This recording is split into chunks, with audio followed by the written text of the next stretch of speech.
Cette rencontre vise à échanger avec les médias sur la portée des routes réhabilitées par MCA Niger dans la promotion des activités économiques du pays. Pour ce faire, plusieurs exposés ont meublé ce rendez-vous. Les techniques mises en œuvre pour la durabilité de ces infrastructures ont été notamment passées en revue. Cette route a la particularité aussi d'avoir rempli 7 des 8 normes de performance environnementale et sociale de la SFI, dont la MP5 qui est le paiement intégral de toutes les compensations par nous-mêmes aussi à Niger avant le début des travaux. La cerise sur le gâteau, comme j'aime bien le dire, c'est l'entretien Génis, qui est l'entretien pendant 36 mois par un système innovant qu'on appelle le Génis. Le Génis vise à pérenniser l'investissement routier en d'abord déclinant des critères de performance opérationnelle et managériale pour l'entreprise qu'elle a à respecter pendant toute la durée de vie de ce Génis-là. MCA Niger fait du respect des droits des communautés une condition cardinale de la mise en œuvre de ces projets.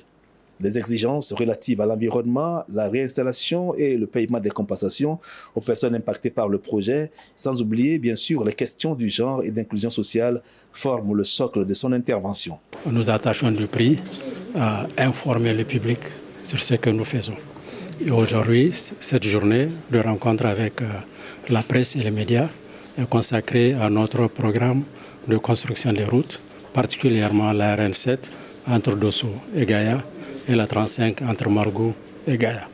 C'est un programme de plus de 300 km de route avec des ouvrages européens et un programme d'entretien routier sur un certain nombre d'années. Les investissements du Compact du Niger visent à agir sur les causes profondes de la pauvreté en y administrant une thérapie de choc pour booster les affaires et parvenir à une croissance économique afin d'améliorer les conditions de vie des communautés. Pour ce qui est du tronçon, surtout réhabilité par le MCC, c'est un tronçon extrêmement important pour le Niger. Les importations maritimes du Niger passent quasiment par le port autonome de Cotonou.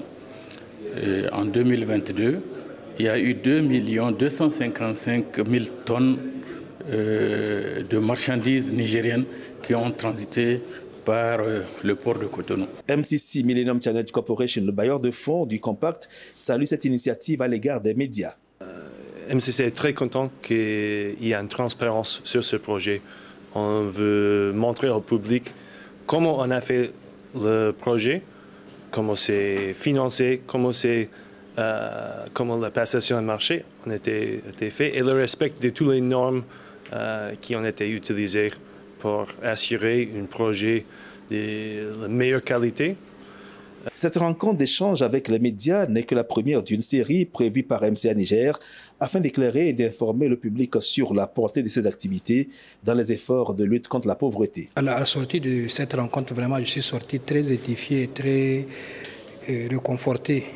Et cela m'a permis de comprendre plusieurs choses, notamment comment ce projet a été exécuté et les innovations contenues dans ce programme qui a vraiment contribué à l'essor économique du Niger, car vous n'êtes pas sans savoir que la route de Sow-Bela-Gaïa est une route à portée économique importante pour le Niger. Au regard de tout ce que MCA a réalisé au Niger en matière de route, en matière d'irrigation, je pense que c'est une très bonne chose de porter à la connaissance du public.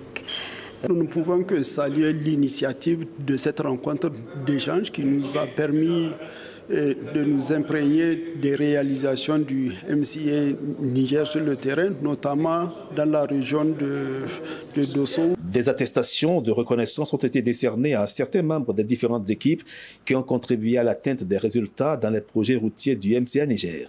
Le Compact est un programme de développement multidimensionnel doté de 253 milliards de francs CFA, financé sur 5 ans par les États-Unis d'Amérique, avec comme objectif stratégique d'améliorer les conditions de vie de quelques 4 millions de Nigériens vivant surtout en milieu rural.